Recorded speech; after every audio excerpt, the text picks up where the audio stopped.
We are talking about common law.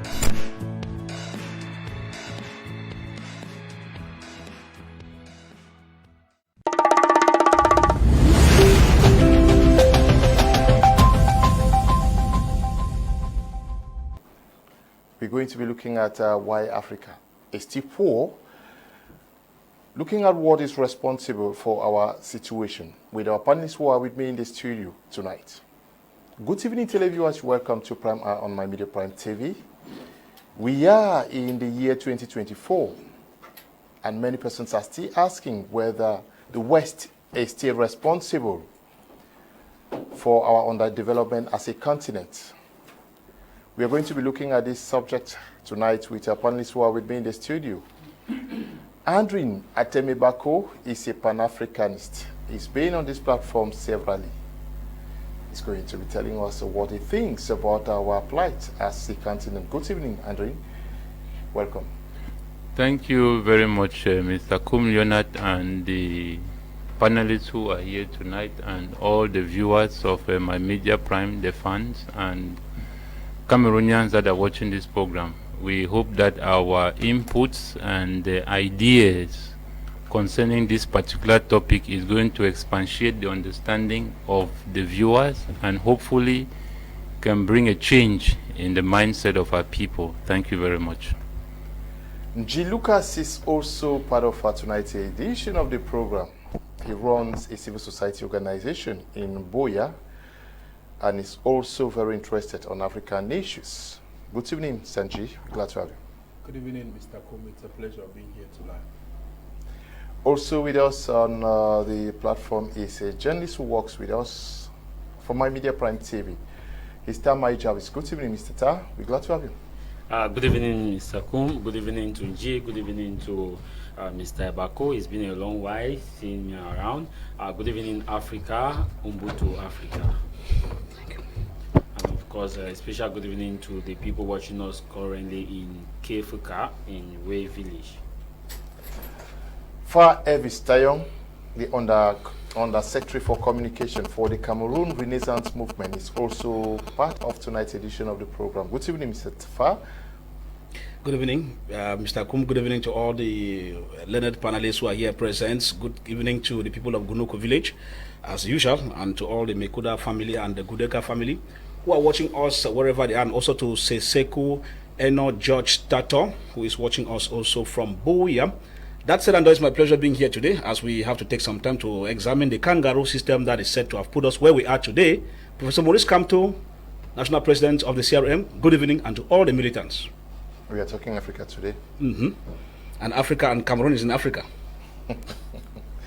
Okay, Atem Ebako, 2024, 60 years after, more than 60 years after our independence, we still today are blaming the West for our underdevelopment. How do we explain this? Well, Mr. Kum Leonard, the aspect of underdevelopment in Africa, like the example would be Cameroon, is looked in two different points of view.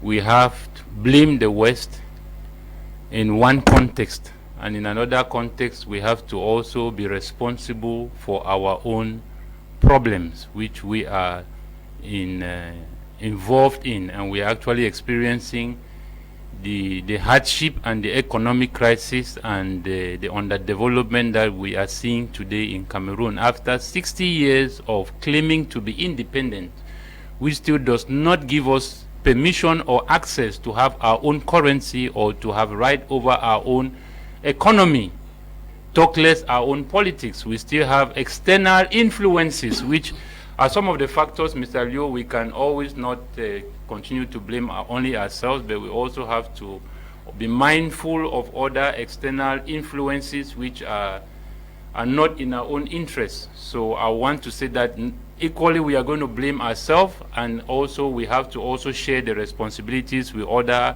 external stakeholders that are also involved in our so-called economic underdevelopment and underdevelopment in different factors. But what I want to say here is that, you see, this issue of underdevelopment is not the fact that the leaders are unable to bring development, there are certain factors that we are not putting into consideration as Cameroonians to understand deeply some of the constraints that the administration might be facing. For example, you have today the increase of fuel, same as beer, same as electricity, and same as a tax, the import. You ask yourself, but where are we going to? Because at the end of the day, it's still the same underdeveloped citizens that at the end of the day are still responsible in meeting the demands and the prices of those that are above. So let us be very careful the way we look at certain issues. The question is, where are we heading to? Because if you look at some of these underdeveloped African countries, it's not because this is what they wish for. Majority of our nations have indebted themselves to a certain level where they are now in the process of what they call debt cancellation. And when a nation gets to a point where you are applied for debt cancellation, which you have been giving cancellation on certain debts, you are considered to be an underdeveloped country, which means that there are certain projects, if you want to carry, it's like you want to fix a road, you need to apply and make a request to the government if they should give you permission to fix that road. You cannot just go and say, I'm going to fix the road as an individual. So it is with these individual African nations. You cannot decide that I'm going to develop my nation when you have a debt which you have not paid for over 40 years. Yeah, but the question is debt cancellation. When you contract debt, what do you do with debt? Because business persons they also collect money, loans from banks. They invest to turn their businesses, and almost everybody knows that you need to borrow, to invest, to turn things around, and then pay the debt. Why do we borrow and we have to go begging for our debt to be cancelled? What did we do with the money? Yeah, that's a very good question, Mr. Kum Leonard, that you have asked, and that is why I will still put certain factors into place. Because here you are dealing with different administrations, like in the case we saw in Tanzania, when late Magufuli entered power, and then there was an outstanding debt which was in place. And he said, this is a new administration. Those individuals who went to borrow money without the consent of the masses, who are expecting us today to pay in this country through inflation of taxes and all of that, did not inquire our consensus whether they should go and borrow or not, because the projects in which they were to execute are not being executed. So the foundation of corruption is put in a very tight corner. So if they are like I say, it also has to do with administration. For example, if a new administration comes up today, they are not forced to admit a previous debt to continue to enslave us. So the end of the day is, what do they do with the money? The systems I still put, Mr. Leo, in place is that if a bank knows that this money, they have had history, this is 60 years, we've been dealing with IMF and World Bank, and they know our story better than us, that the monies they send to us, we don't use them for the development. Why should they still encourage us to be borrowing us money? Why should they not come to the point and say, no, let's execute it, and then we put it in form of a loan? Why do you give them physical cash? How do you make how they call it, a special drawing rights, and then you convert it to dollar, and then after converted to dollar, you convert it again to CFA, and the people come back in the country with cash, either through bank transfer, and the money is cash. They have access to the money. They can take the money, bank it in another bank, use it for their own personal interest. So the IMF and the World Bank and some of these financial institutions are the ones promoting corruption, Mr. Kum Leonard, because at the end of the day, they want you to pay this money with interest. So they don't wish you to pay they don't wish you to pay back this money. So if we are still in this situation where we are underdeveloped, not only do we have to also blame ourselves, but those stakeholders that we are also involved in the process of developing our country are also in question. And then there's again another point, Mr. Kum Leonard. We have always believed that our nation should grow through loans or through aid or through natural resources. But we have failed to understand that until we capitalize our economic development to be based on our human resources, firstly, before you start thinking of other things, until we get to that point, that is where it builds a synergy and unity for the Africans or Cameroonians to work hand in hand in order to develop their country. If we put our country in such a way that there's mass corruption, open corruption in broad daylight, it causes the masses, which are the majority, to flee out of the country because they don't find a future here. And this is a growing concern because these are the resources that we are supposed to depend on, and not the natural resources, and not the increase of taxes and other increase of other things that are going to change the situation. No, we need to go back to our human resources. And coming back to these human resources, Mr. Kum Leonard, that is where now politics comes to play. Until we stop and end this issue of multi-partyism, party politics in this country, we are not going to be free, because at the end of the day, they are divided interests and they are divided opinions, which also obstructs unity. Now, this is very important. We are 2024. We are talking about underdevelopment in Africa. Where should our focus be? Still on colonial masters today? You know, Africa went through a lot from 1444 to 1885. Africa went through a lot. If you left that particular period and you moved to when slave trade and slavery was actually aborted or abolished, Africa still went through a lot. There are factors that we could associate to the reason why Africa is still less developed, the way we see it. And when we talk about development, we are talking about industrial income that has to do with the people living standard, that is the people's living standard as per what it is measured. Now, you have several factors. You have slave trade, you have, I just want to list to you so you understand, you have bad governance, you have poor laws, you have poor mindset, you have fear, you have unwillingness to return by Africans who are now abroad, who are capable to manage certain things, and you have the poor defense system. You have colonialism. The slave trade era left and we had colonialism. Now, if I were to speak, looking at all of these factors, which is indeed the reason why Africa is still underdeveloped, I will be saying that if you move to defense, which I actually put it the last, I want to bring it the first, to point to us so we can be able to see where this is actually happening. What is the fear of the leaders of Africa? The leaders of Africa are afraid because they do not have the requisite forces on the ground to protect the territory if they have to move away from there. Now, what do they need? They need a change of mindset by the citizens. They need to have a citizenry who should think about Africa. And this is where Pan-Africanism comes in, but it is not indeed working because Africa is put first, while the mind of the person who talks about putting African first is still in the West. Now, let's assume that the West indeed took part in slavery and slave trade, because during that period, a lot of fine brains left Africa, went to Europe and the Americas. And these are the fine brains we are now seeing in America and in Europe, operating in different ways. And this is why I say that the unwillingness of the same Africans in some of these countries to return to their hometown, to see that they take part in the development of this area, except for a few who now show interest. But when they are coming, what do they come with? They come with things that we may want to believe that they are good, but when we talk about development and underdevelopment, we are looking at what? Industrial development. Once a country begets industrial development, every other development is going to cue in. But what is happening in Africa is we have Africans who believe that the development of Africa is all about construction of roads, stadia, hospitals, and a few. Now, what made Europe to be where she is today?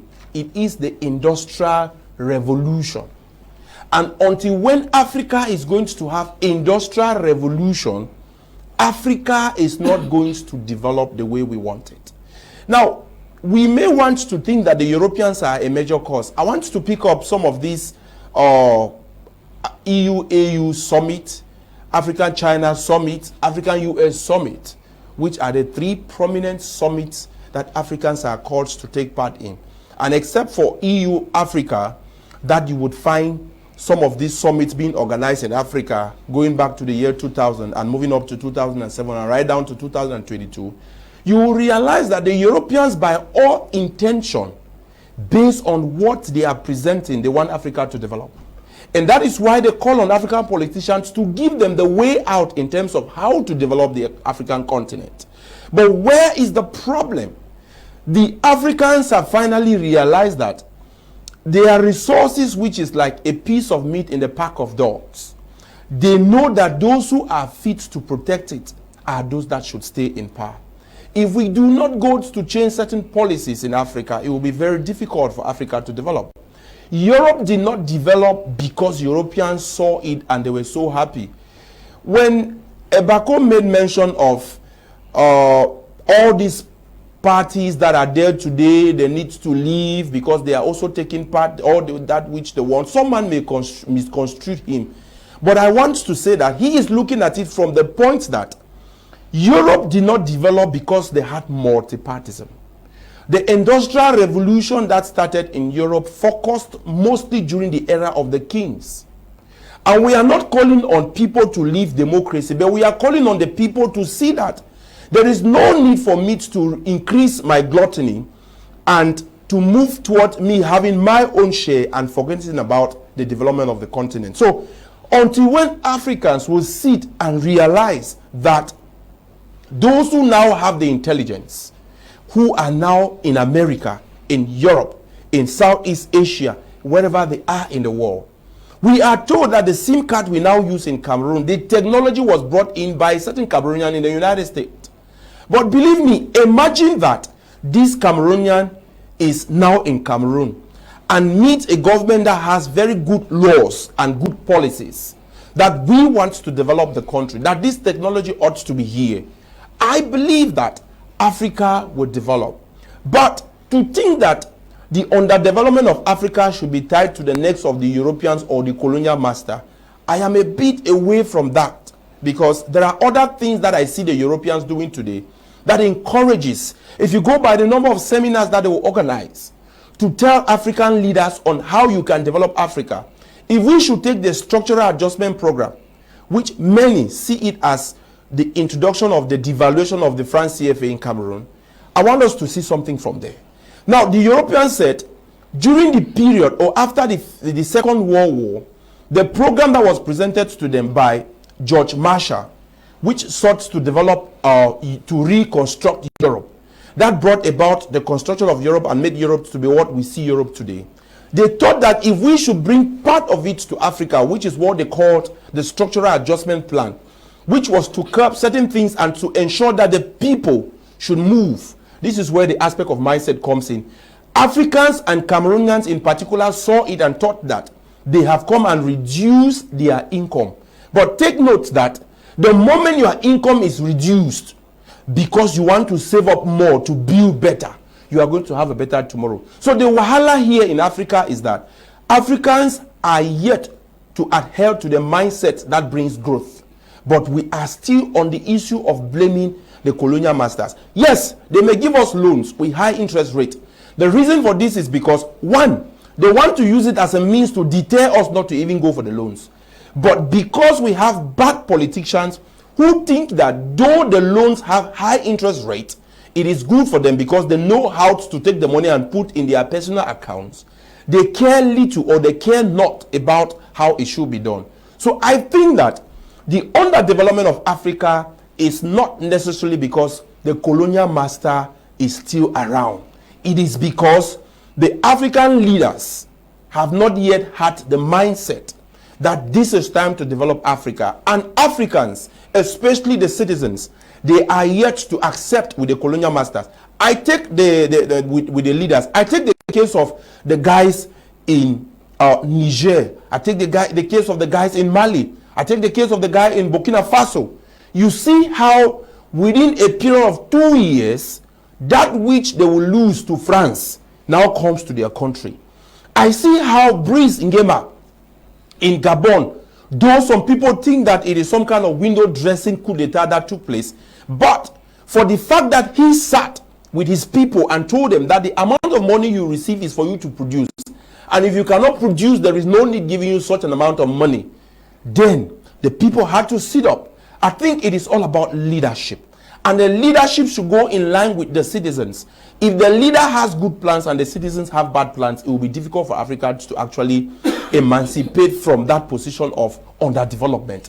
Until when the people, the citizens in Africa will take this, that is, whether the leader likes it or not, they should have a development mindset. They will force the leader. And when the leader has a good plan, they should support the leader. Only through this, Africa will be developed. Okay, I want us to look at the impacts of colonialism and the West on Africa, on the African continent. There are countries in Africa that were colonized and are also already making very great strides.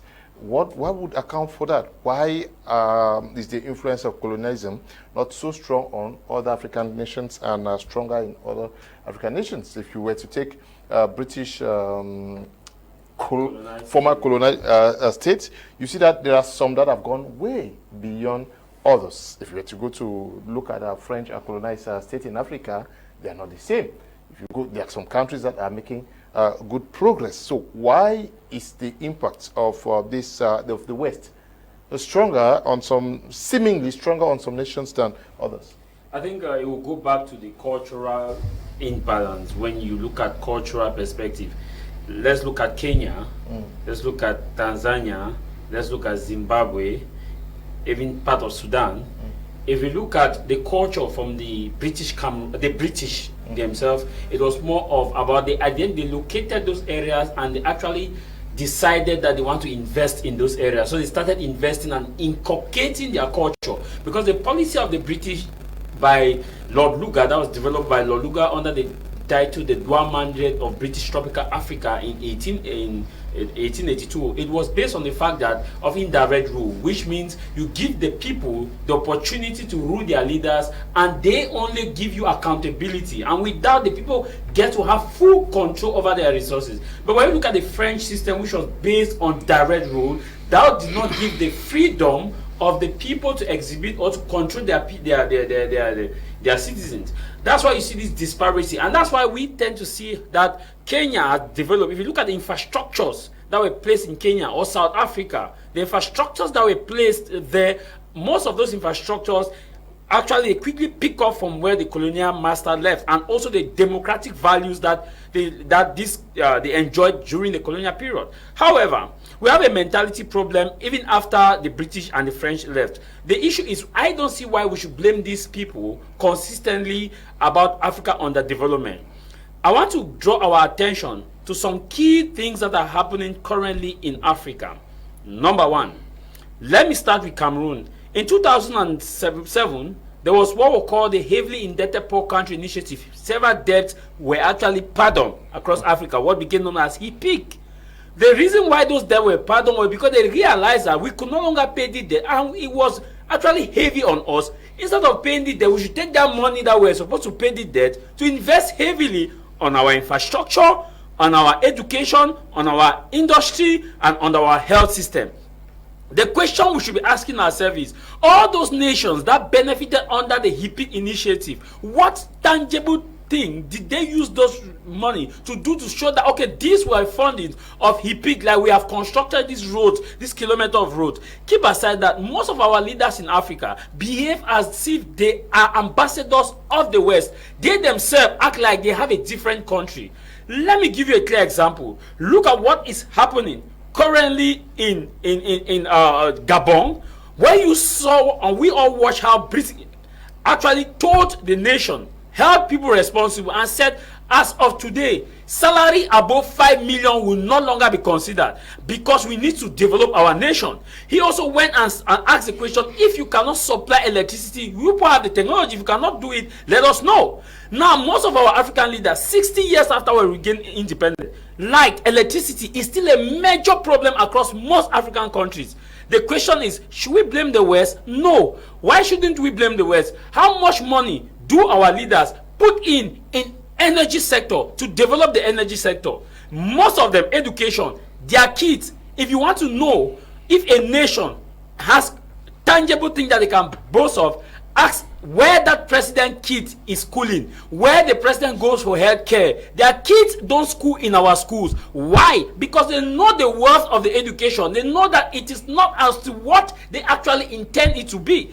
When they are sick, they are flown to Lisbon in Portugal, to New York in America, to London in Britain. How many of our leaders do actually spend time to take care of our health system? I tell you, if they were actually visiting our hospitals, like we had a case where the Director General of Police actually went from Yaoundé to Mutengene, saw the road himself, and thankfully his intervention has brought in some improvement. If these leaders actually in Africa could visit or were visiting hospitals, even some key hospitals, not all, key reference hospitals, that will bring in innovation and improvement. When you come to the level of the economy, where do they invest more? How many of them actually have investment in their own country? They have estates and houses across America, as though they are going to stay in America. They have houses, businesses in different parts of the world. Should we blame the West? Is it the West that would tell these leaders that whatever you have amassed, go and develop in your territory? We shouldn't blame the West. To me, it is a shared responsibility. The West has a 30%. We have a 70% of its responsibility. Let me take you down to Kenya. Against increase in prices, what happened? Heavy force was actually used on protesters. Live bullets were used on protesters.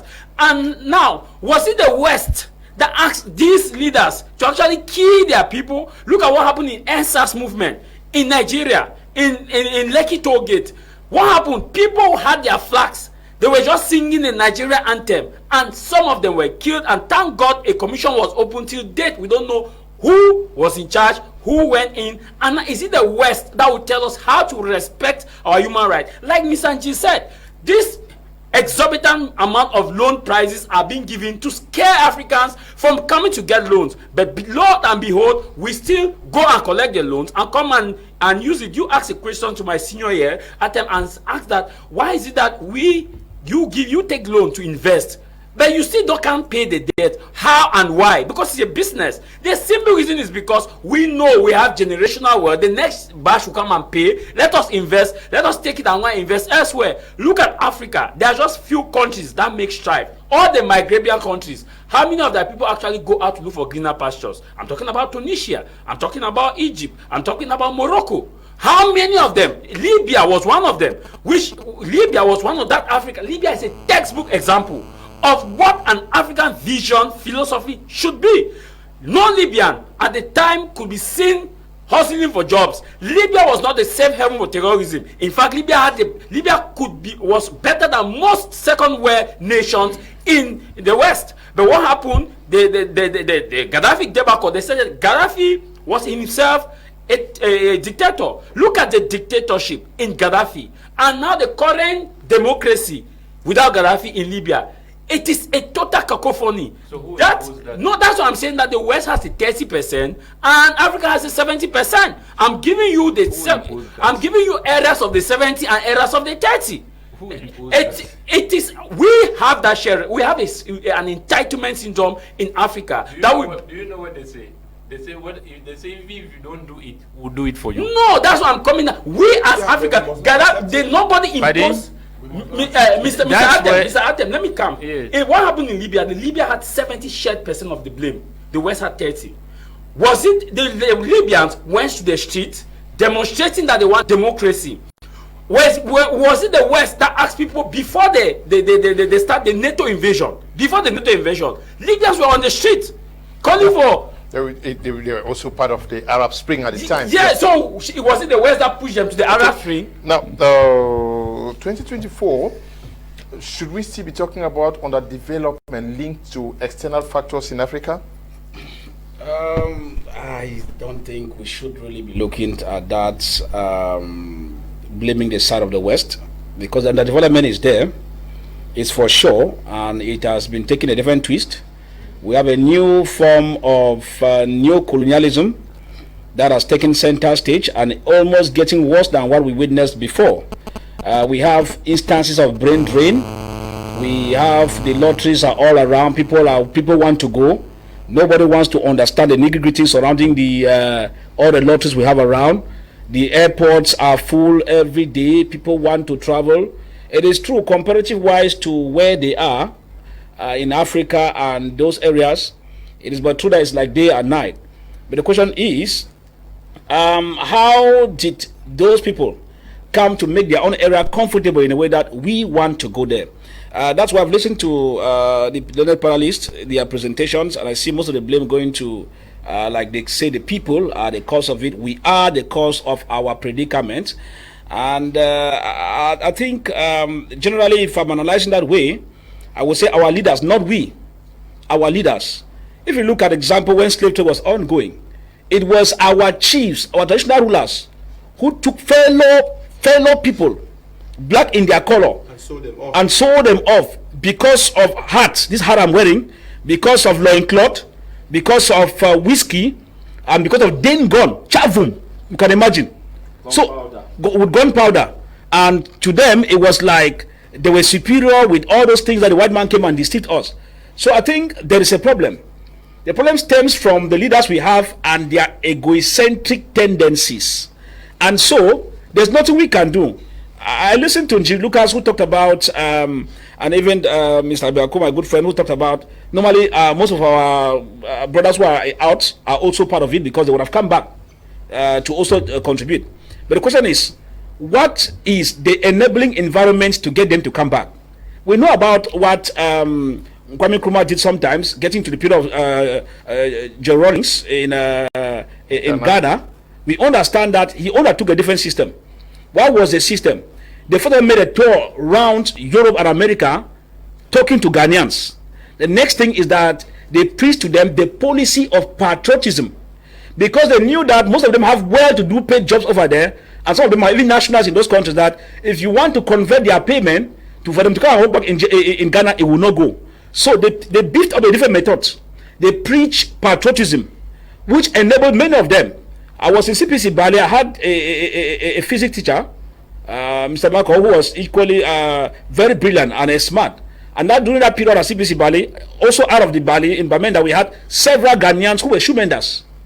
And when this policy came in, how much was our physics teacher paid as a submission teacher? It was peanut compared to a professional manager if he was in Ghana. Now, these are the few persons, when they got this policy put in place, they were forced to hurry back home. And today, they are multimillionaires wherever they are. So what am I saying? I'm saying simply that we have one thing. Our leaders failed us. And that is why it's in this light that I say those who oppose Pan-African leaders also contribute to that neo-colonialism. Just like what Javi was saying, Gaddafi had a good dream that you leave university and you start earning money. You don't pay light, you don't pay water, you have a housing scheme. Now, people went to the street and thought that they wanted to live more, maybe in heaven than what they were currently living. And today, those facilities have all gone. Insecurity now is at the center stage in Libya. So they start regretting. If you go to the same issue like in Iraq, Iraqis are regretting as I speak now, because they conspire with the West to bring down Gaddafi. Saddam Hussein, sorry. And Saddam Hussein was brought down brutally and even executed in a shameful manner. Where is Iraq today? Iraq is simply trying to live, because if America does not give them a push, they cannot survive on their own. Now, what am I saying here? All of these are practical issues. Africans can only get the blame because they themselves are brainwashed to vote leaders in place who are not true Pan-Africanists. How do you explain that you are in a country where part of your reserve is in somebody's own country? Terrible. How do you explain that you are in a country where sensitive key buildings in their country, National Assembly, is controlled by foreigners? We are talking about African Union in Addis Ababa, controlled by foreigners. Now, it means that you don't have key secrets, because these guys, they know exactly the in and out of those buildings. These are errors we commit. And these African leaders are supposed to be given vote of no confidence. How do you explain the African continent that you go to Tanzania, your key port itself is controlled by foreigners? How do you explain that kind of thing? That means they're the ones who tell you, okay, you have a debt to pay. All right, we'll be collecting the debt now from what revenue that comes from this port, from this seaport, until when we feel that you have finished paying the debt, then we give it to you to continue. Okay. So these things are critical. So the leaders, we need Pan-African leaders. If not, they should be unseated with immediate effect. Okay, thank you. Let's assume that, okay, the West is responsible for our underdevelopment, but we are also very enlightened. We are living in 2024, in the past 5 years. When you see African leaders gather around the United States of America's president in what is called the USA-Africa Summit, they gather around the Russian president, Russia-African Summit, Japan-African Summit, they go around with the leader of China in the 21st century. Now, are you saying, can we also consider they are coerced to move as a group towards a single nation in 2025, 24, 23, 22? Mr. Kum Leonard, we have failed to really accept the root core of our problems. Okay. And we seem to want to end up blaming ourselves. I keep saying that if we blame ourselves without having to have these external influences and have the West involved in our affairs, I would accept 100% that that is wrong. But if you look like we say we should not blame the West, and I told you people that the policy here is, if you don't do it, we are going to do it for you. So whether you like it or not, it's going to be done the way they want it to be done. And this they succeed through division, through our own division. Now, you cited the case of Iraq, you cited the case of Libya, you cited the case of Gabon. Look at all those instances. Gaddafi was removed by NATO, not by the people who went on the street. Gabon, the case of Gabon, France was kicked out of Gabon and a new breed and administration came in which stands for the people. That's why we are talking Gabon today. You go to the case of which other country you cited? You have Burkina Faso, but you also cited Iraq. Iraq, whether Saddam Hussein did not do it, they were going to do it themselves. So at the end of the day, the question here is, in Cameroon, do we truly have control over our politics? Do we truly have control over our economy? If yes, then why do we pay colonial tax? If yes, then why are we still subject to the 1995 tax treaty with France?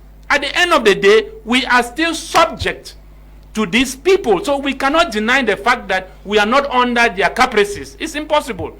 So if we were in a case where Mr. Kum Leonard, like you put it, we're talking about underdevelopment here, 85% of our natural reserve is held by the Swiss for foreign exchange reserves, so that our money can also turn into the world market. So if you keep 85% of a nation's natural resources, that simply means that you've kept 85% of its population under abject poverty. That is where the World Bank and the IMF comes in. So you are forced to take loan, because on a 15% note, you cannot build a country. You are forced to take loan. And you say again that, do they force us? Yes, they do. How do they? Democracy was imposed if we were going to manage ourselves. Using CFA is imposed if we are going to have our own economy, if we are going to have our own currency. All those things are imposed by who? By those that seem to have control over our territory. So what do? Should we go and begin to play politics, or is this the best party, or is this the best party, or do we build synergy like it happened in Gabon, or do we build synergy like you cited Mali? Mali is not developing because the West is not present. No, because they kicked out the West. They didn't fight among the Africans. They kicked out the West and built themselves together in order to develop their country. These are the same, not that we are encouraging coup. No, we don't encourage coup. The thing that we encourage here is for Africans to be able to solve their own problems, because these are African problems. Whether they are being created by the West, but these problems can only be solved by Africans. You talk about why are we running to the West? Why will we not run to the West? When the West has built it, people think that the West built their economy because they have so many industries. No. Blacks built Europe for 400 good years, making it what it is today. Until today, they still use the Africans. Why do Trump want to repatriate Africans back home? Let me explain this very well. People think that Trump is very harsh. Trump is not harsh, because he believes that if these African countries do not break through from underdevelopment, they are going to always have migrants traveling out to seek nationality in America, and that does not solve the African problem. Until we begin to believe that Africa can only develop until we begin to start focusing on our natural resources, not leaving our country. So any president in America who promotes migration, especially in Africa, who wishes the underdevelopment of Africa. Who says they don't like the underdevelopment of Africa? Even our government enjoys underdevelopment. Today, underdevelopment in Africa is a big business. Look at our roads here. Simple councils make a lot of money because of our bad roads. We pay roadworthiness. The roads are not safe for our cars to move. Traffic every day. When you bypass traffic, you pay a penalty of 25,000 funds. Do you know how much money the council makes on the development in Africa? It's too much money. So we have come in a point where the corruption is at a peak where we feel that if the people are developed, they break through from poverty, and they are no longer subject for you to exploit them. So in order for you to exploit them is to keep them at a point of need where you know that you can always extort from them. And these things are all politically motivated, that we understand that crises and situations and circumstances are created by politicians because they want to always use it in order for control. Let's take, for example, that a period of election is coming and they say, okay, we are going to tar this road, we are going to do this. Everybody is going to give their vote because they want that problem to be solved. But the question is, who creates these problems?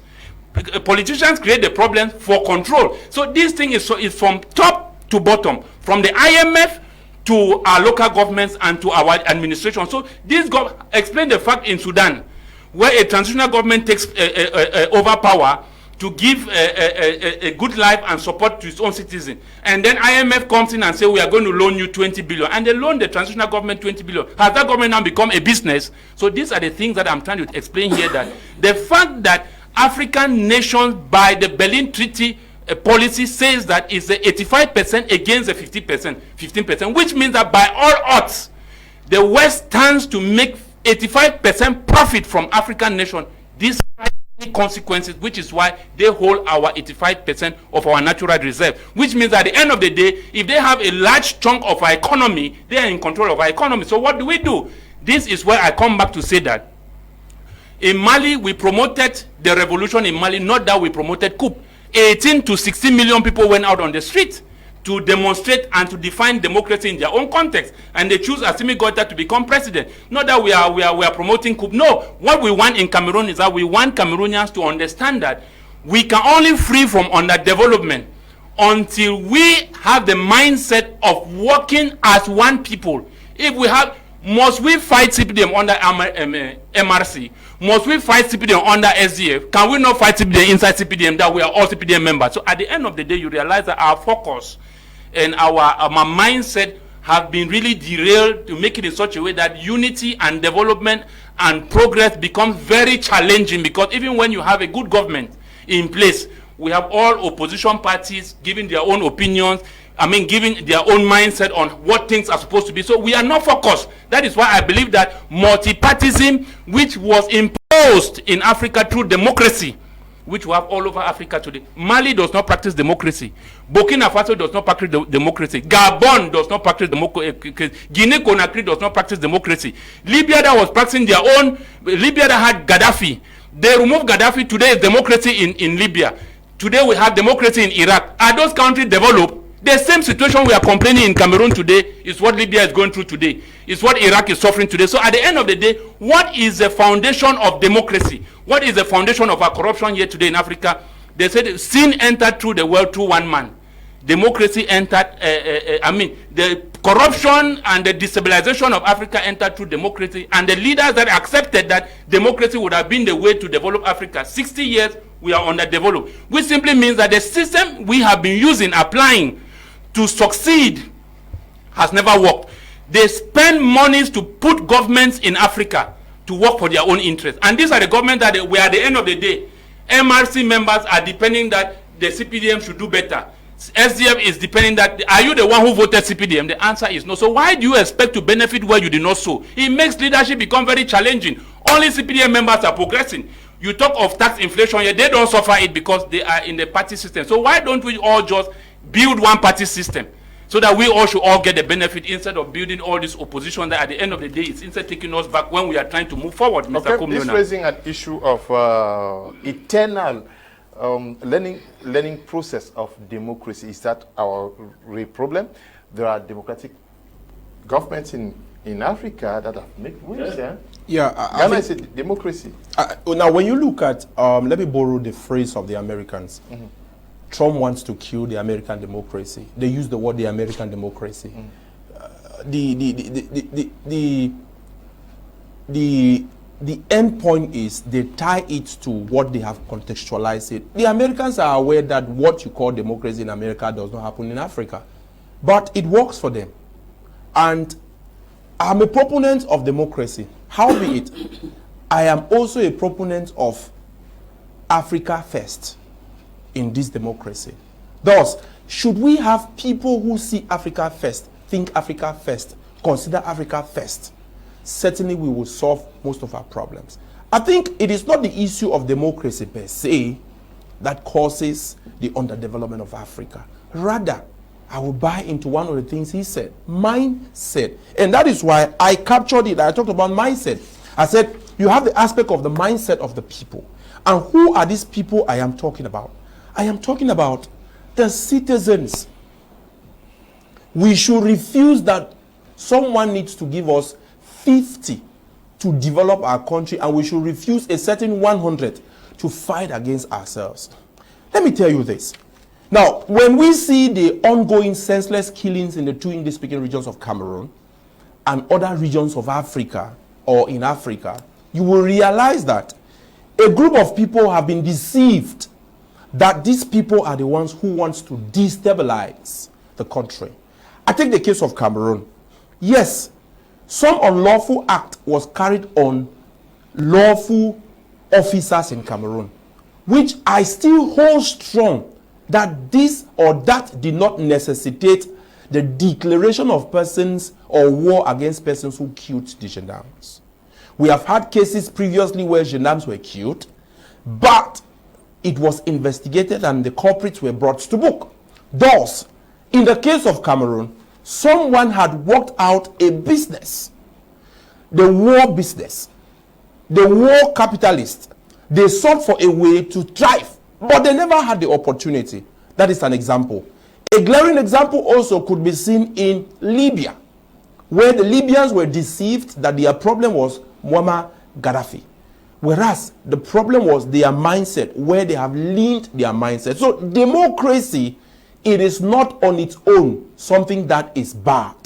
Democracy simply sought for a way for you to have the voice of the other person, thereby giving the person the opportunity to present using the right instrument, his or her own voice. Now, the problem in Africa is that the underdevelopment is being fostered by the citizens of Africa. I will go back.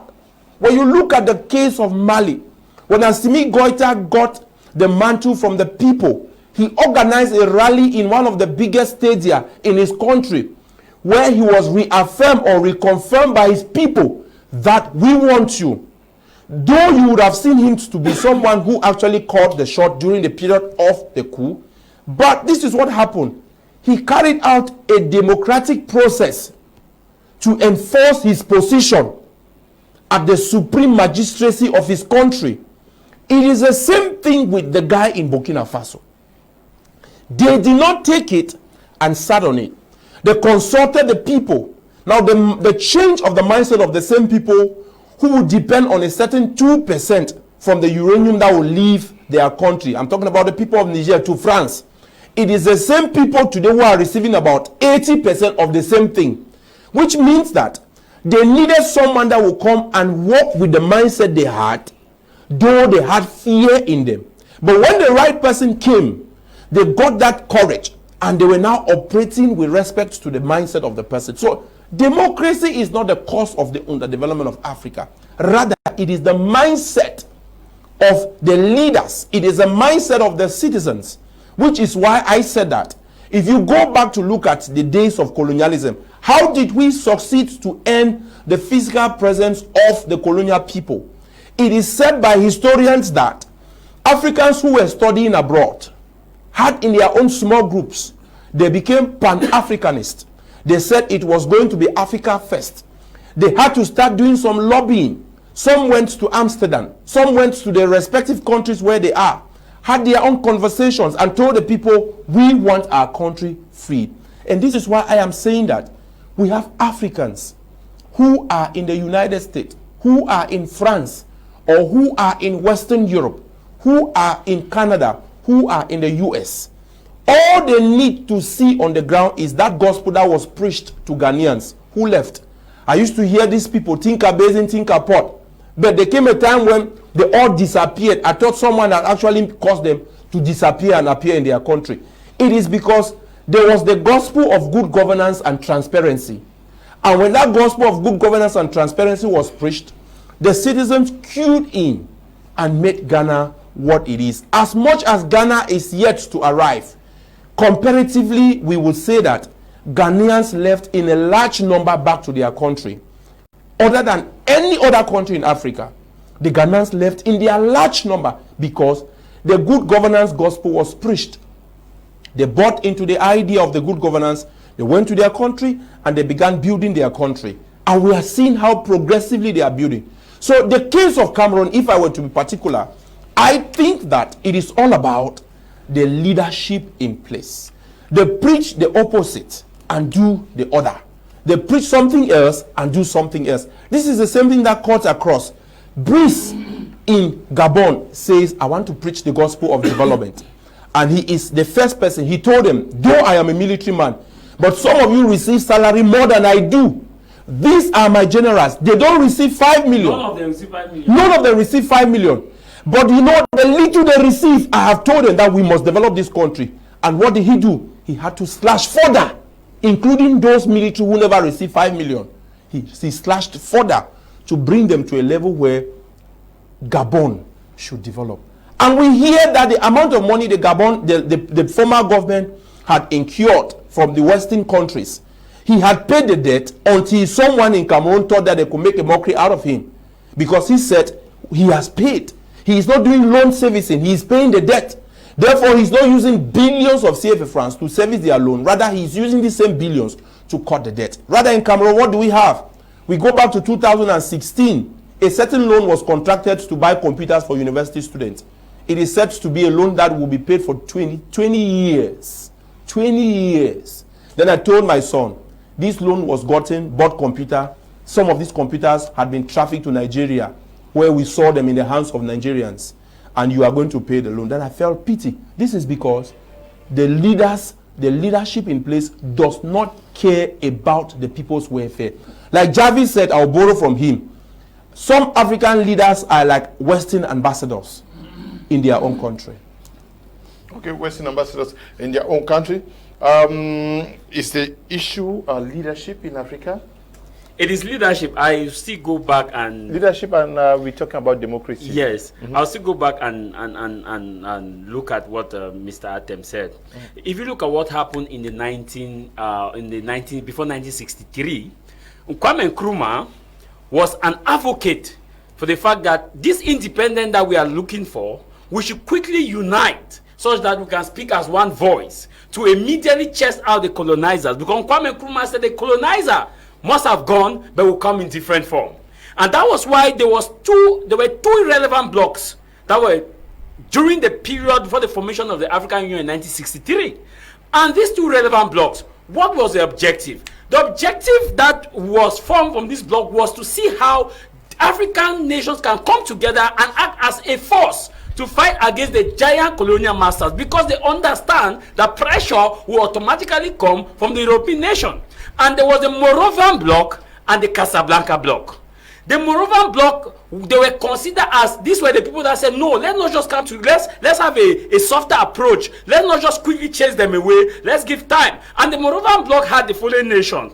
One, he had Liberia. It was led by William Tubman in Liberia. You also had Sierra Leone president. You had Felix Houphouët-Boigny of Ivory Coast. You had President Amadou Ahidjo. You had the president of Senegal at the time, Leopold Sédar Senghor. You had the president of Congo at the Congo Brazzaville. Ethiopia, you have Zambia of Kenneth Kaunda. Now the Casablanca bloc was this bloc. These persons were known as radicals. These were the people that said we must quickly come together and speak as one voice. If not, we will not be able to withstand the colonizers who have come to take away our resources in different form. He said they will come in different form. And this bloc was championed by Osagyefo, Kwame Nkrumah. Kwame Nkrumah championed this bloc. And who were these people in this bloc? Note, you had Colonel Mohamed Gaddafi. You had the president of Tunisia. You had Nigeria, Ahmed Bembela. You had the president of Egypt, Abdel Nasser. You had Sekou Touré. These were the people who were saying that we should quickly chase away these people and come together and form one common force and break away these artificial boundaries, the artificial borders. That these artificial borders created by these Europeans are the reasons why we will not develop, and will be the reason why they will come in different form under British shouting this, French this, and this, that we should keep away Commonwealth, all those. We should keep away all this and come as a force. But to our brothers of the Moravian bloc refused. They said we wanted a more progressive approach, a gradual approach, and it was the Ahijos Declaration before 1963 that came and harmonized these two blocks, and some of those who were at the Casablanca bloc felt angry and quickly did not participate in the effective formation of the African Organization of African Union in 1963.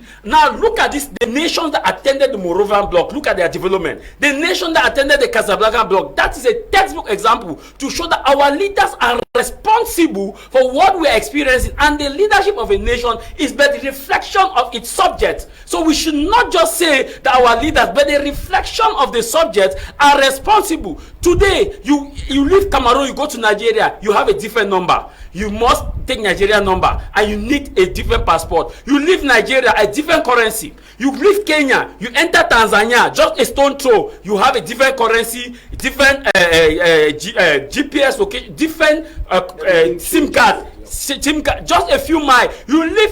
You leave Kenya, you move to DRC, which is a neighbor, you need to get a different SIM card. Now, these artificial borders that were created, our African leaders failed to listen to the Casablanca bloc that said, let us kill these artificial borders. Should we go and blame the West? The West, we have made our nation, our leaders have made us understand that if we kill these artificial borders, it will not foster development. It's a lie. Let's look at Europe. Europe speaks as a voice.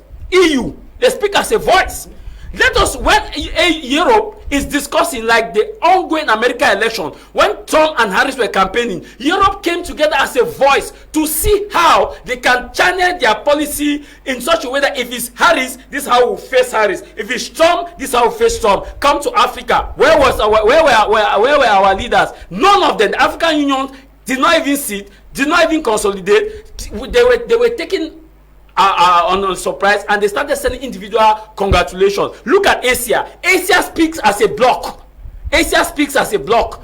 Look at Africa. Do we speak as a block? No. Even in the Americas speak as a block. I'm talking about Venezuela, I'm talking about Cuba, I'm talking about Mexico. All these nations, they speak as one block, and that's why they have that force to exert on us. In Africa, our leadership has been so compromisable, where we feel that if we break our borders, it will have a problem. Free trade is a problem in Africa. Should we go and blame the West? Who is in control of free trade? Look at also the aspect of medicals and health and exchange program of our students. The educational system that we enjoy today would have been better if these traditional borders would have been broken. Let us look at Commonwealth and look at Africa, la francophonie. Mm-hmm. Let me ask you, do you think the British that runs Commonwealth will call this Commonwealth to meet the interests of Africans? It is the British interest. And that's why you see, even President William Ruto, when he came over in 2022, he said African Union have decided that they will no longer be attending, meetings as a separate persons or separate nation, that any nation will just call Africa this summit, they will go Africa this summit. But let me tell you, let me shock you, this same William Ruto has attended all the summits. All. They said Africa will speak at one voice. One voice. They have not been able to speak. The leadership of Africa is a reflection of our African people. Let me explain why now is a reflection of our African people.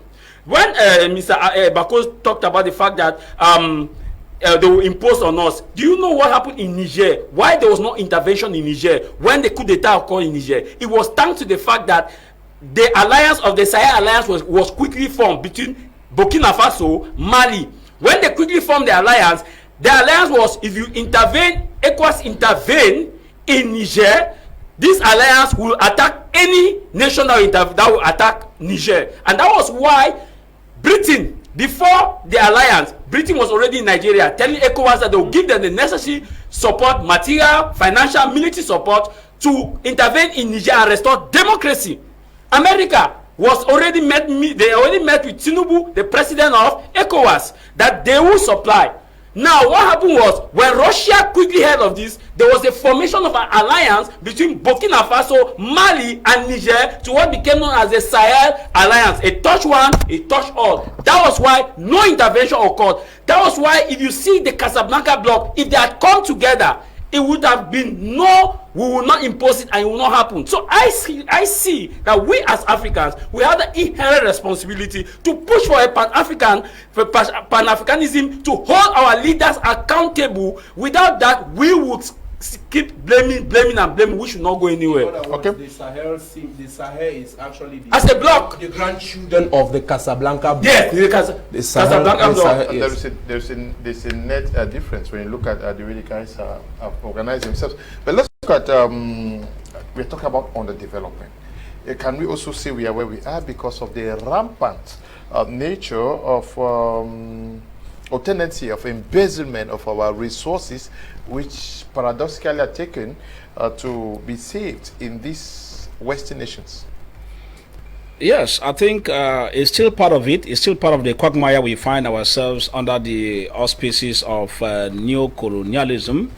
You would understand that most of the African governments are kangaroo governments, that we have to be very honest with that.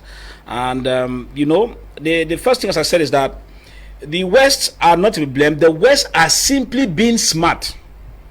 The West, they take advantage of the egoism of the leaders we have in place. They make use of that particular egoistic tendency they have, and so by so doing, they tend to reap from us.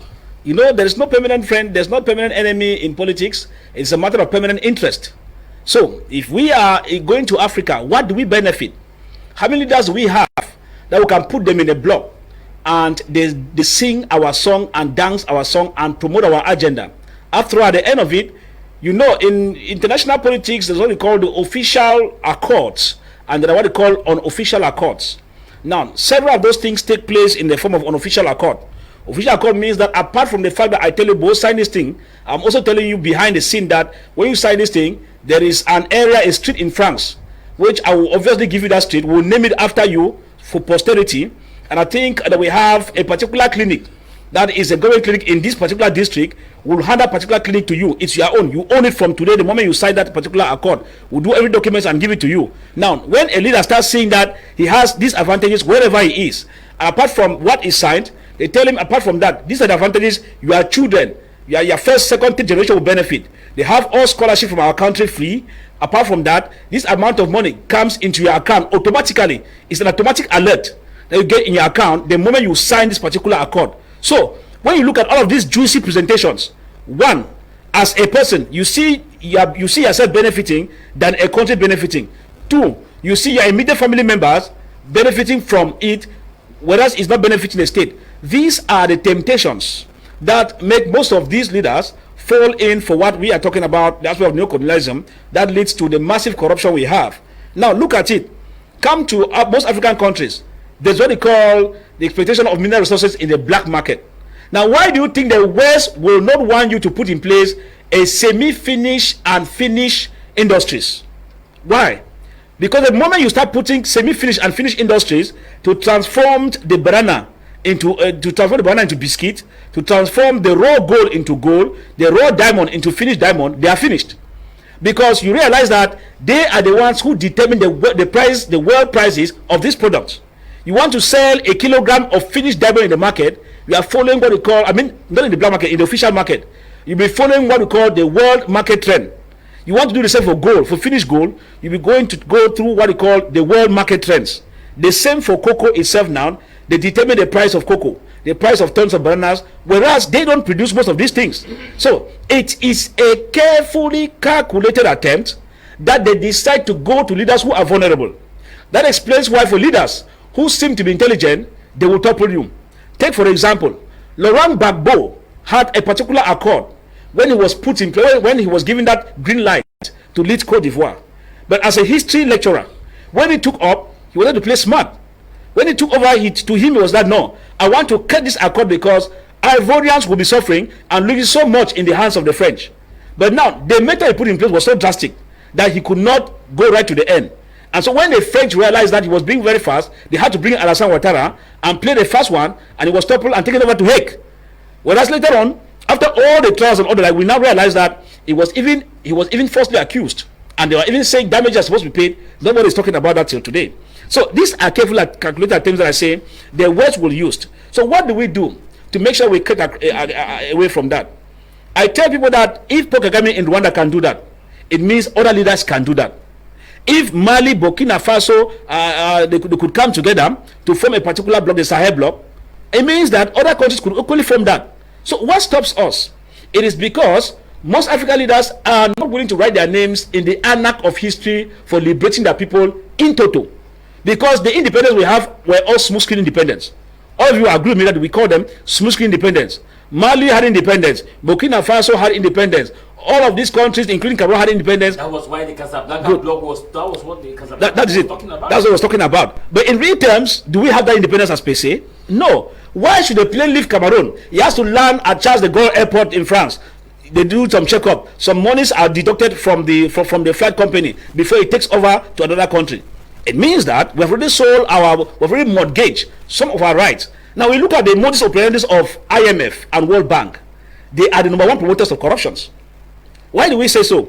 When you come to a normal credit union in your quarter, a credit union, when it gives loan, a loan will not be delinquent when the credit union gives a loan under the normal parameters following the loan policy of that credit union, which means the person has collateral and the person's activity in the credit union is visible, then a loan can be given. Now, in a case where the board of that credit union bypass that particular those policies of the credit union, they want to give because this man is my friend, this one is my sister. Now, what happens? That's why you find most of those credit unions have high loan delinquency because of these parameters. It's the same thing with the state. Why will they have that issue of giving debts over and over by the IMF? We are on the red zone. Cameroon and many other Africans are the red zone for IMF. But why will IMF keep giving? Because their intention is to entangle you more.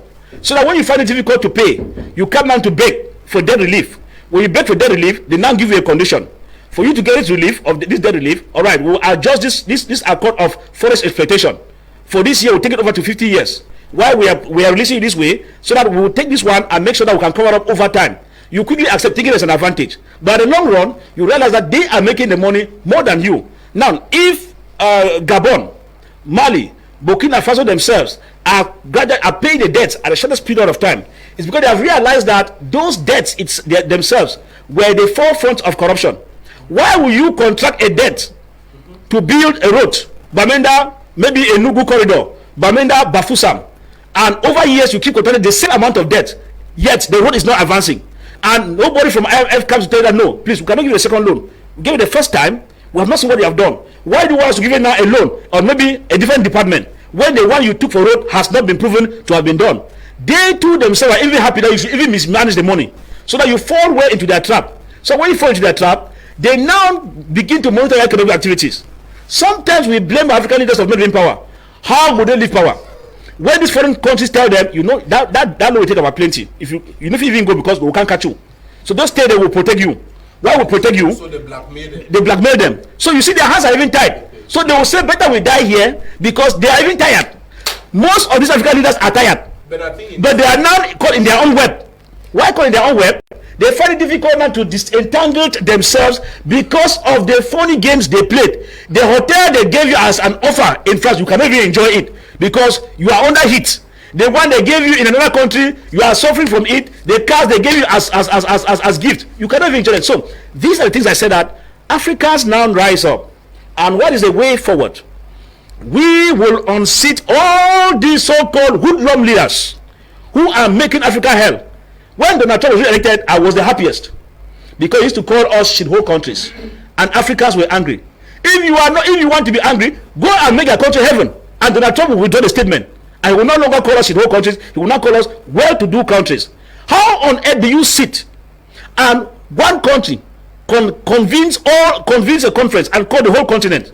There's madness here. Madness of the first order.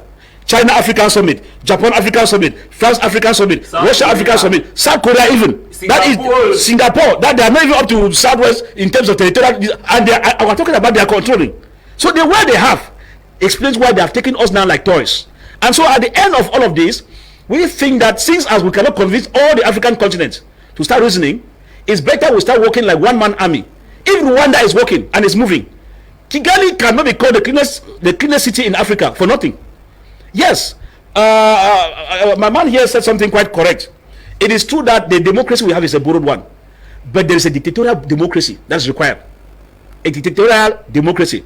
I saw the street of Malabo just 2 days ago when I was researching on Malabo based on the history of Beltazar. I saw the street of Malabo, I could not believe myself. The street lights I saw in Malabo, Cameroon does not have. I mean the street lights and the largeness of the road in Malabo. I said, am I daydreaming? The man on seat has been and the man on seat has been there for long. But what is his policy? It's working for him because to him, the people from Equatorial Guinea first. And that's the kind of leader we have, we need. Somebody who prioritizes the needs and the importance of the citizens above all other things.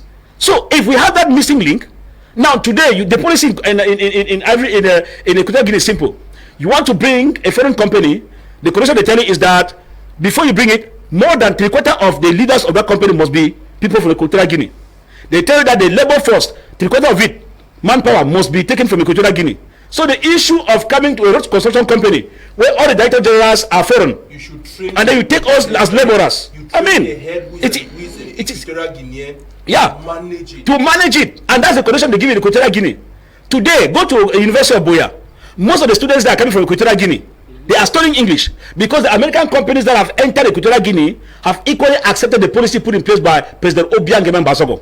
And so they are forcing their students now to come out, study, acquire English language, and get back to Equatorial Guinea and become leaders of this corporation. No. It's a matter of policy and a leader. Now, the issue is we are looking at the West. Argentina, Brazil, they also colonized. Yes. Now we have the guys in the East. They also colonized. I'm talking about Asian countries. Yeah, the Asian countries. Yeah. Why is Africa peculiar? Because we keep saying we were colonized. We go down history, we were this, we were this, we were this. These other guys, the Asians, Arab nations were also colonized. Maybe he takes. Yes, let me start with you. Yes, Mr. Kum Leonard, you've asked a very good question. Why our own case seems to be very special. Let's take the case of America. America too was colonized by the British. But America was not giving independence, they fought for it. We have examples today in Africa. We have Mali, they fought for it. Not that we were not giving independence. No, but we had people fought for in the independence in the 60s now, and they were giving. No, those were all negotiated independence, Mr. Yeah, but people died for it. They died for it, they did not get it. We saw it here in Cameroon in the 60s, how they call it, the UPC. Yes, we lost 80,000 Cameroonians. Did they take over power? The answer was no. They lost the battle. I don't know if you understand. But countries that succeeded, they are today doing well. That's why I'm citing the case of America, was colonized by the British.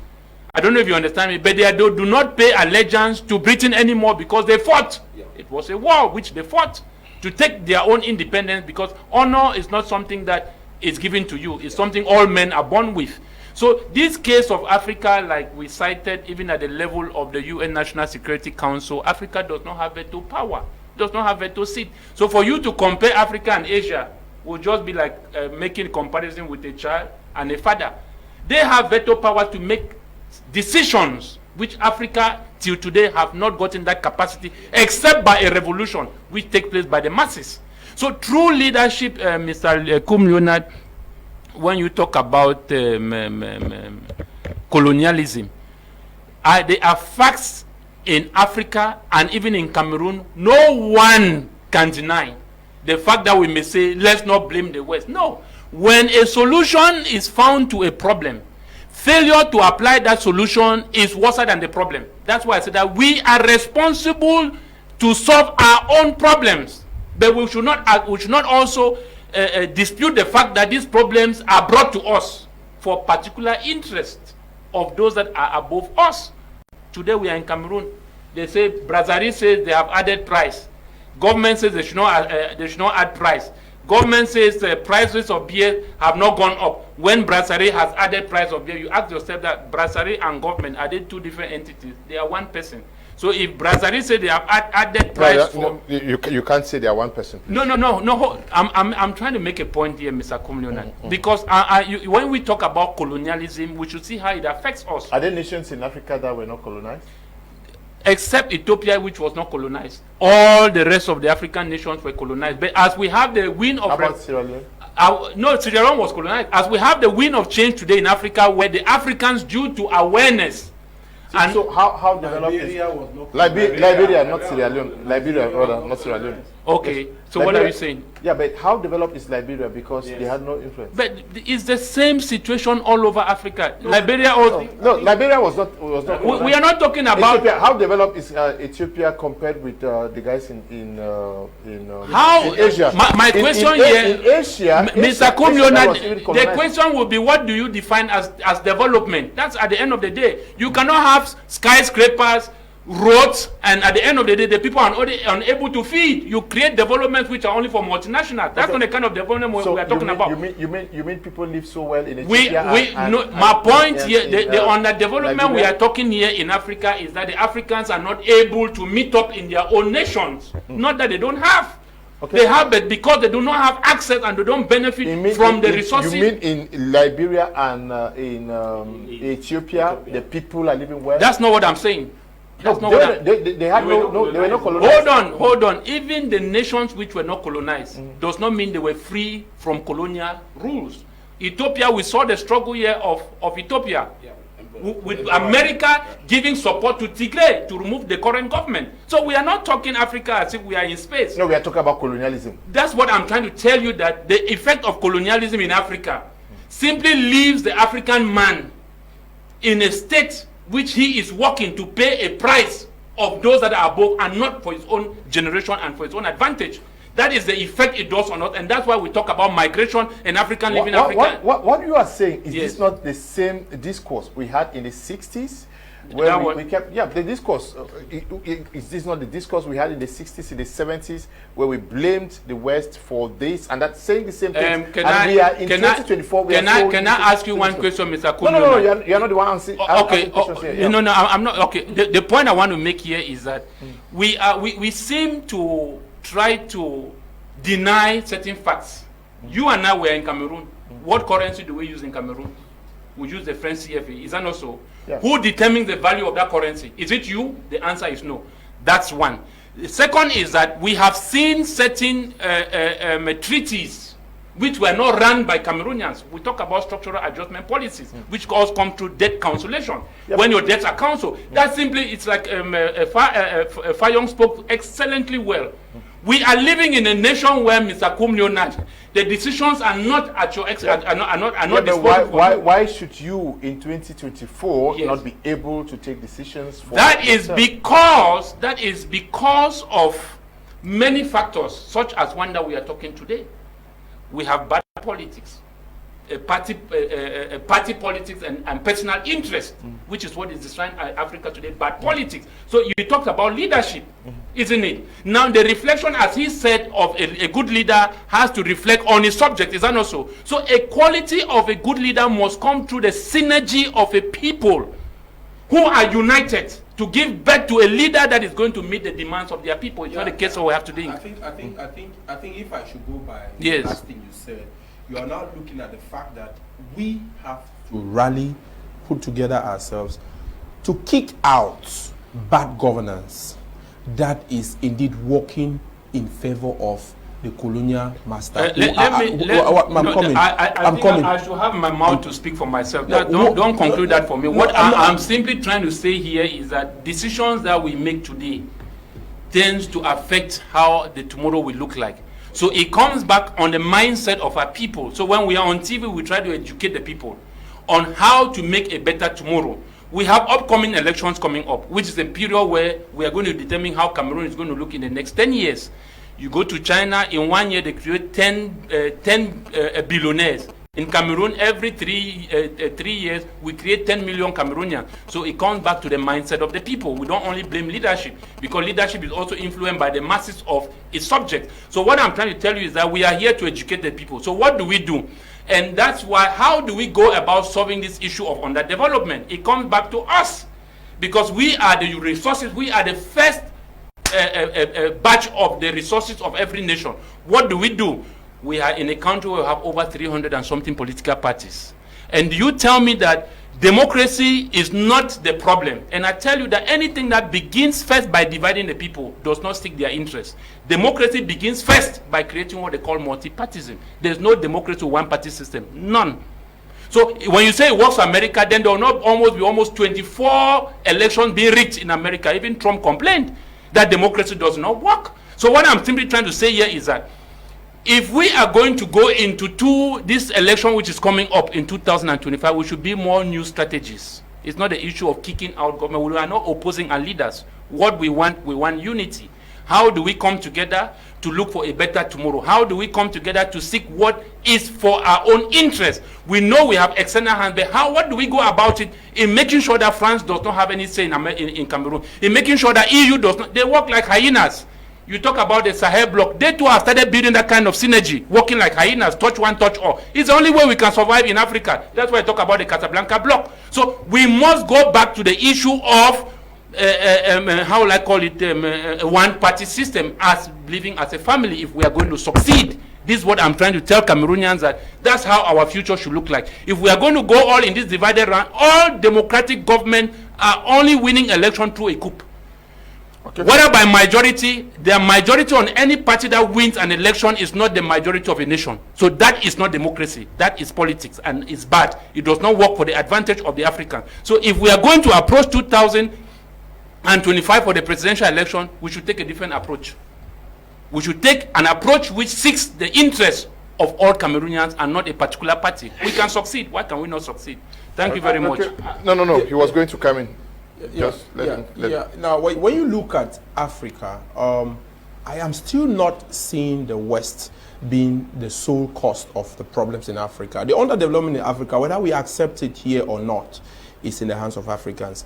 I'll go by the recent EU-African summit, which was in 2022. Now, in that summit, there were a lot of things that they arrived at. Everything centered on the development of Africa. Now you will realize that this is the same person we are blaming for our woes, and who sits with us on our soil and tells us that, okay, this is what you have to do, this is what you have to do, this is what you have to do. And the very first thing they point at was policy. That how do we make policy? And they left from policy to governance. Now, how do you put a governance in place that is going to resonate with the people? Let me say this to Ebako, please. Now, if you understand Africans, we are not going to go back to that period where you are going to have that absolute dictatorship in countries like Cameroon. I don't see the possibility, for example, for the lawmakers of Cameroon to get up tomorrow and say that we are moving back to the days of the CNU-oriented system. It's not going to happen. Now, this is what we need. Rather, we need to tell the people that in developing our country, we must consider the country first. Where I may accept with Europe is that Europe should limit the number of people from Africa they are receiving. Look at the recent US diversity lottery. Everywhere was an American flag. They were everywhere. I said to someone, I said, this is another colonization of Cameroon by the United States of America. Because everywhere was the US flag. The flag itself, those who sell it had to increase the price because it was in high demand. They had to increase the price. If I go back to a period I observed in the University of Boya, where a certain 3,000 youths were rushing to obtain payment account number to rush and pay for an exam that is being organized for them to travel to Canada. To Canada, the French exam. Good. Now, what do you see? It is all about their mindset. But imagine that these same young people sit up today and say, We want to develop Cameroon. Whether Paul Biya is doing what he's supposed to do or not, whether Kagame is doing what he's supposed to do or not, we have decided to fix Africa. Whether Ahmed Tinubu is working for the people or not, we want to develop Africa. I'm talking about the youth in Africa, because this is the mindset, or this was the mindset of the Casablanca bloc, which we now have it today as the Sahel bloc. The Sahel bloc. This is the mindset where they said it is Africa first in practice, not in words. But you find young people, you find Pan-Africanists who do not even have a place, they don't have a hurt in their own country, but they call themselves Pan-Africanists who live abroad. Yes. Now, it must not be by words. You have Pan-Africanists who do not even sit and think about what do we do with Africa. But every time they talk about Pan-Africanism, they are looking for someone who is going to fund their project. And you think this is going to change? We must begin with the change of mind that we want to make Africa great. When Donald Trump says he wants to make America great, in other words, he knows that if he chases you out of his country, Americans will have a better life. If he gives you the menial job, Americans will have a better life, because he knows that Americans deserve a particular lifestyle than you should. Thus, he will give you the least that the Americans should have the highest. And this is where they call him a fascist, because they think that he is taking an approach that was actually used by a set of people in time past. But what is the point with Africa? Youth in Africa should not think that it is only through what we call dictatorship. For example, some people have said we need a benevolent despot. But how do you determine that benevolent despot? Some countries in Africa had struggled to accept that someone should stay at the helm of power for many years to develop the country. But that did not fall short. They fall short of that. Why? Because some of these people still do not reason like Africans. I think that if we want to move, the Europeans have come to stay. And mind we, there is no way you are going to walk in a globe and say you want to isolate yourself. Mm-hmm. There's not even it is not, country. there is no independent. All countries are interdependent. I think what we should look at is the fact that Africa produces a significant number of, or quantity or level of, natural resources or minerals. This is where Africa should have it as a bargaining chip, that the market should not be determined by the Europeans. It should not be determined by the world market. If we are extracting timber in Cameroon, we should place a price, because this is what the Sahel bloc is doing. That the uranium they have in their country, France is not going to tell them. They still sell to France. For those who do not know, they still sell to France. Though they have chased out France, they still sell to France. But the difference is they have decided that France, you are buying it for this amount. And France is buying it for that amount. This is the difference. So we have to be the ones. And the youth in Africa needs to be the ones. In what sense? When you have a youth who says it is only America first, that he must go to America before his life is going to change, which is good. But imagine that that same youth sits in the country and says, if you are coming to campaign to me, and I am not going to stuff the ballot box, I am not going to be the one who is going to carry the ballot box to places that are not supposed to be there, to have them put things that we do not deserve during elections. It will change. It will change. So I don't see the Europeans to be the reason. Like Tah Mai said, I will go for even a lesser percentage. I may not take the 30%. I would rather go for about 15%. That Europeans today are the reason for our underdevelopment. They are having only 15%. We have 85%. Okay. Yes, Javis, quickly before he comes. Yes, I agree with him because let's go pragmatic. When I hear my senior brother Atem blames the West fully and partially on African, I think that we are still within the time past. Let's really look at reality. Let's look at Malaysia. Cameroon helped Malaysia. Cameroon loaned Malaysia. Where is Malaysia today? Far. Let's look at Singapore, this same Singapore. Cameroon assisted in one way or another. Where is Singapore today? Like you were asking him about the influence of colonial masters on Liberia that was not colonized and Ethiopia that was not colonized. It's a mindset mentality of leaders. It's a mindset mentality. Look at Nigeria. There's this man called Yaya Bello. He embezzled billions of dollars. He's just former governor, Yaya Bello. He has not been arrested. He's on the run in his own country. He has not been arrested. Is it Britain that asked Yaya Bello. Most of his assets now have been frozen. That asked Yaya Bello to embezzle such a money that can construct kilometers of road and construct 4 modern universities in Nigeria. Not only Yaya Bello, look at the number of people who have embezzled in Nigeria. Is it Britain? Come to our own country. One person who embezzled 70 billion, 50 billion, 10 billion. Take just 70 billion divided by the total number of Cameroonians. Each Cameroonian will have at least 5 million per month. That money can tar road, can do a lot of things without colonial pressure. Do we need colonial pressure? We want to tell me there is a colonial pressure that tells these people to embezzle. I think it's not the colonial masters. Look at our health system. People who collect money to get equipment that will enable hospitals to run. This equipment never comes, accountability never given. Even in Kenya, there are some people that are standing trials because of this. Was it Britain that colonized Kenya that asked these same people? No. Look at education. We wanted to invest heavily on IT. We said, behold, let's give one child 1 laptop in university. How did it end? How many persons actually received those laptops using for a lengthy period of time? Some dons took it and put it in their homes and started recycling and selling them. Is it the French or the British that colonized Cameroon together under the mandate that asked them to do this? It is a self-responsibility. I think we Africans will have that 70% of blame of leadership. I want to also go to the aspect of roads. Let us look at roads. Money year in, year out. Let me go to Bamenda that I'm good at. We have reconstruction that has money to construct some part of the town. We have the council that has money to construct some part of the town. We have the city council that have to control the part of the town. We have the regional council that have to control. Now we have the national budget. Man. Now, who is doing what, where, and how? Man. This one will do this job here. This one will say, we did it. This one will do it. How is accountability? Should we blame the West? Let me go to Kenya that I'm familiar with again, to tell you that the West hasn't gotten nothing. That's why the Casablanca bloc, and Mr. Lou, if you look at the nation that were at the Casablanca bloc, you have asked a question about development. Their development is far.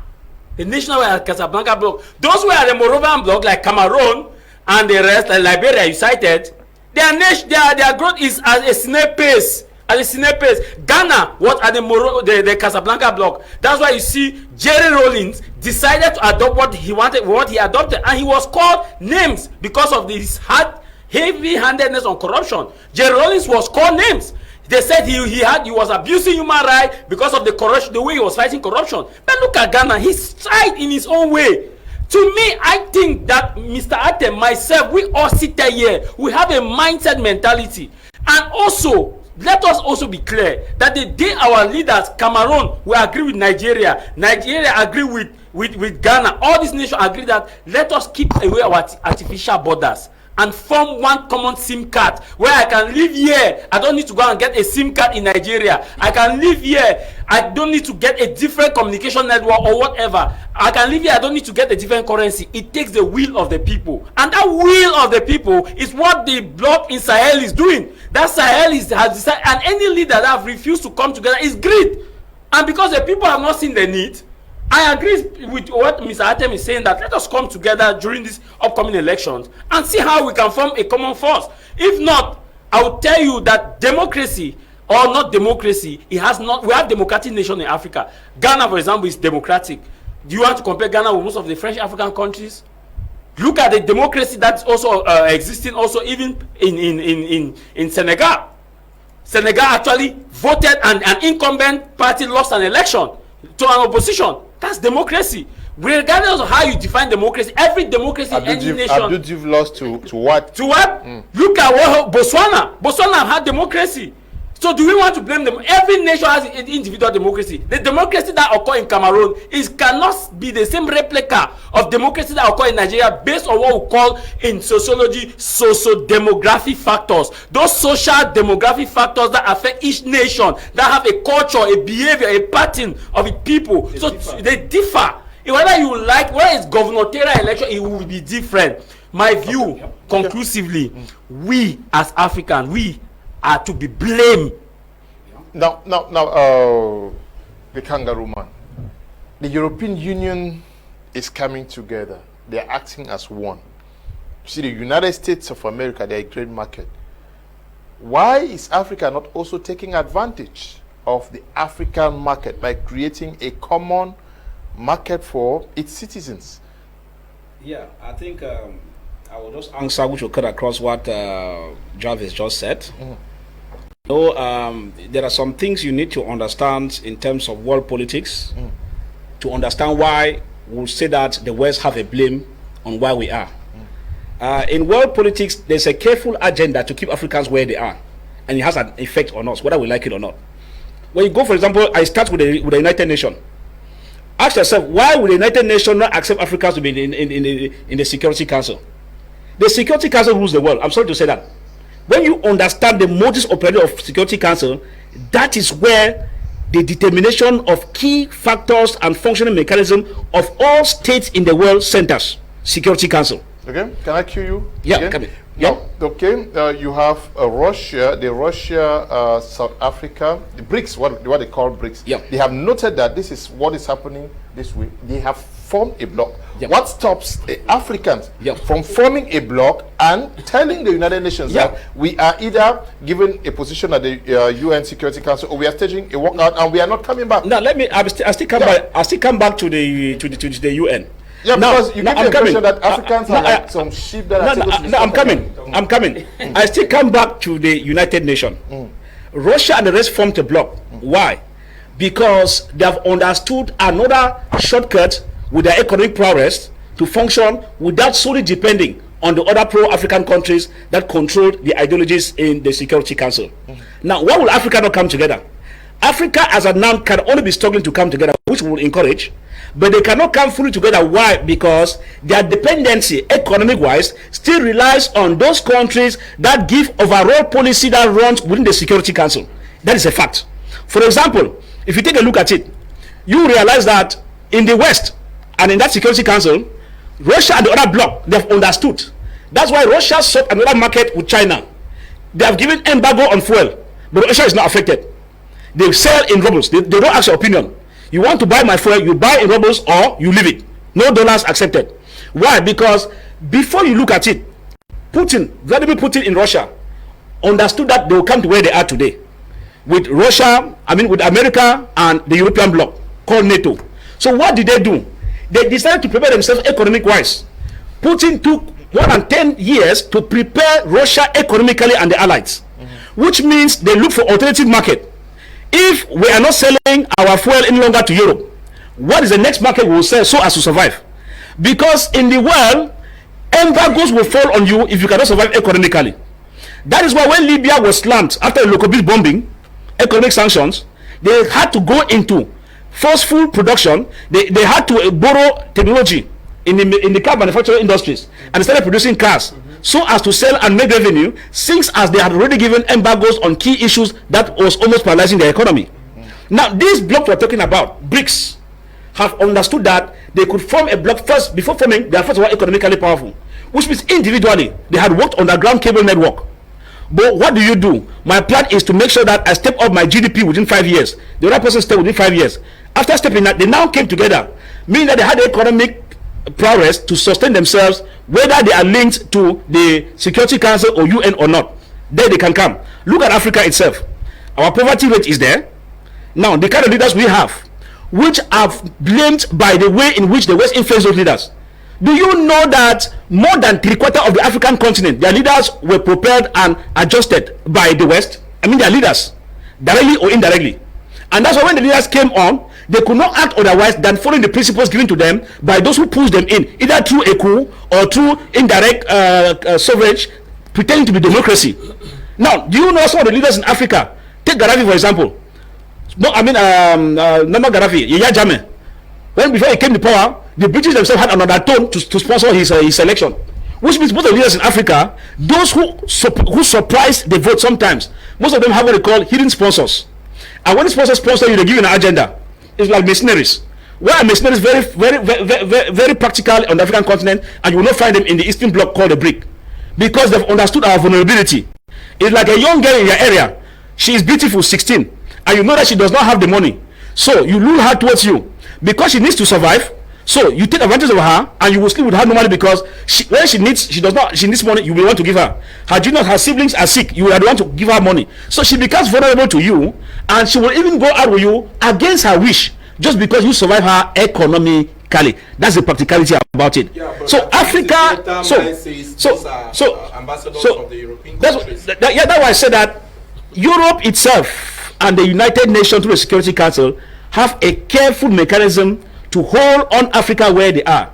We have even seen a video, sometimes that's been circulating, where they themselves were talking about how they want to keep Africa permanently poor.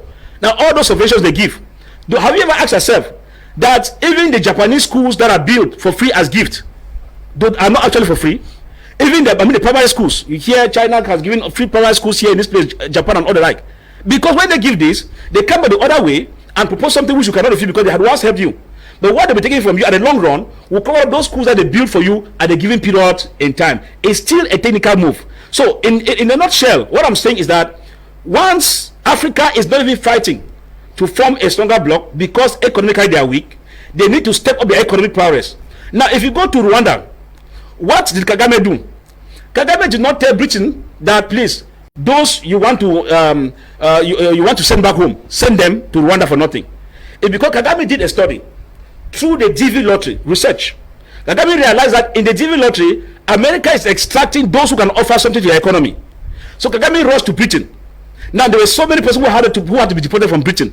The first experiment Kagame did is that he asked Britain, please send them to Rwanda.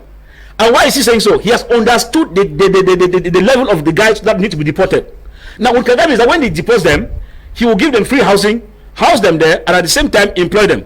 By so doing, he will use their technocrats from different countries around the world, also in Asia, deported to Rwanda, West Africa, within a period of time. Kagame has foreseen that if he uses this particular labor force, that Britain is about exporting, it's about deporting rather, to Rwanda, over a given period of time, they will make Rwanda the heaven in Africa. It has to do with policy. So the leaders we have matter, but I'm saying that we should be asking the question, how do we break through to be economically independent is the main issue, because if we don't break through, and to break through simply means that we first of all need to get the mindset which Ebako and the whole of Paris are saying, and the mindset of these Africans will go a long way to choose Pan-Africanist. I repeat, Pan-Africanist. No, we're talking about a BRICS. You see where Brazil is today. You see where South Africa is today. You see where these tigers of Asia are today. We have a very large economy in BRICS. In Africa called Nigeria. Yeah. Nigeria was supposed to take the lead and do what you are saying, because you say the guys in BRICS, they discovered that so they took time to walk to where they are today. Are the guys of BRICS far more intelligent than us? Why can Nigeria not mobilize? Because one would say that, okay, the guys in Morocco, Tunisia, Egypt, Algeria, Egypt, Libya, yes, those guys are making the difference. Sub-Saharan Africa, Nigeria is a giant. And they are still entangled. Yeah, they're a giant. They're entangled with Shell, entangled with different companies. All the hidden agendas that still find it makes it difficult for that complete independent we're talking about. No, but when you look at the large sums of money embezzled by the Nigerians themselves, it tells you that they, irrespective of the pressure, what they are siphoning from the nation is huge. Mr. Kum Leonard, it goes back to foundation. Some of the examples we are giving, we ignore the foundations when we make comparisons. Okay. Foundation in Cameroon is not the one to make such comparison, because it is still yet to be refurbished. When you give examples like maybe Gabon, Guinea-Conakry, Mali, the foundations are all changed. There's no comparison between Mali and Cameroon yet. Absolutely not. So we should be able to define what democracy, what development should be in our own context. All we want is that our citizens should be able to find a future in their own country. That's the first thing. Yeah. It's not about skyscrapers and roads when at the end of the day the people are unable to afford good houses, they are unable to afford food, they are unable to have a good living. That's not the kind of development we should be talking about. So when we make examples like Malaysia to Cameroon, we are missing the context. Our situation here is very peculiar. So that's why when I did not say that we should take the problems that are already created that we are facing in Cameroon. We should not think that the solution is going to come from the West. These problems are already created. And we know where the problems are coming from. That's why I said that when a solution to a problem is found, failure to apply that solution is worse than a problem. So if we fail to solve these problems that we are facing, we are even worse than those that we are complaining to seem to be the problems. So borders and all these boundaries we are talking of were not created by Africans, were created by the Europeans. When FAR talks about the veto power at the level of the National Security Council, that is a simple truth. That's where the world is being decided. That's where the events of what is going to unfold tomorrow is being decided. Why do we have advantage today? We have advantage today because Russia has broken out and China aligns with Russia. So all these other African nations that are seeming to fight for their sovereignty are aligning with Russia, because they know that Russia is not in terms with the other veto members. So here we have a clean chance to go free by making Russia an ally to our security and our development based on our needs. So we should be careful the way we make comparison, because foundations are not the same. In Cameroon, cannot be. We have seen. You talk about corruption and corruptions and all of that. What about the corruption that we see the West doing in Cameroon here? We saw here with the breach, this common breach here. We saw what France did in open broad daylight. Yep. They stole money. Who complained? So instead of you going to be blaming our own leaders in the presence of an enemy, I think that's a disrespect to our own culture and tradition. Let us first kick out the viruses. I call them viruses, like Mali did, like Gabon did, and all those countries that we are talking of. So if we say it's not democracy, it's not democracy. Who brought democracy to Africa? Was it Africans? The answer is no. Africa was actually democratized. Africa was democratized. Can I ask you? The Songhai Empire. Can I ask you one Mali question? Empire. Can I ask you? I want to ask you. That was not democracy. That was a system. When you talk today we are misrepresenting the fact of democracy. When did Africa start practicing democracy? Never. Africa never practiced democracy. I don't want to go to Cameroon. Under political parties. Under what? No, it's under what? How did they practice democracy? That you are practicing democracy. How we're practicing democracy. Tell us. The British policy of indirect rule. Let me learn now. You are not even learning. They say how. So I want to explain how Africa, when the British came to Africa, they realized that the African system, the people were easily responsible and could nominate the person whom they think have the power to control them. And that's why the Britain did not impose on them. The British decided to adopt indirect rule. Go and read the Tah Mai of British tropical Africa. You understand? In political science, please. Africa was not practicing democracy. Simple. It is monarchical system of government. That is science, political science. What is happening in Britain is not democracy. Let's not use philosophy. It is monarchical. It's indirect rule. That's not democracy. Please. That's not democracy. Let's not educate political science. Political science don't listen to us here. For notable to appoint a chief, is that democracy? That's not democracy. We are getting out of what we are discussing. We're talking about whether the West today in 2024 is still responsible for Mr. Kum Leonard. We are out of time. We are going to continue this discussion. I'm sure part 2 of the program will continue on Wednesday. If you guys take the rendezvous, we continue with the discussions on Tuesday. Thank you for coming. Thank you very much for all the viewers of my media I plan. know you have a lot to say. No, it's okay. He had a lot to say. It's okay. Can we continue on Tuesday? No problem. On It's Wednesday. okay. That's fine. Thank you for coming. It's a pleasure. All the way from where? It's wonderful being here again. Tah Mai, you also have a lot to say. But you just swallow it. On Wednesday. Thank you for coming. Thank you very much. Even though the Chobo Road place, we appeal on the police report to allow it to circulate a little bit. Very early, they come there at 6:30, and there's a lot of traffic congestion in that area. But it could come, the Chobo Road out there at Tarikol area, getting to the former council junction. I think there's been a lot of complaints in that area with denizens saying traffic as from 6:45 holds up. Children go to school late because of the heavy traffic control, the security control, which we think they could equally come sometime maybe after 8, so that it could permit that area to be fluent with traffic. Thank you. I hope they're listening to me. They're my good friends. Thank you for listening to me, police officers controlling that area. They're my good friends. They said the police is your friend. That's Bargagele who said it now. Thank you, Eli and Desmond, for production. Thank you all for watching. Stay blessed. Bye-bye.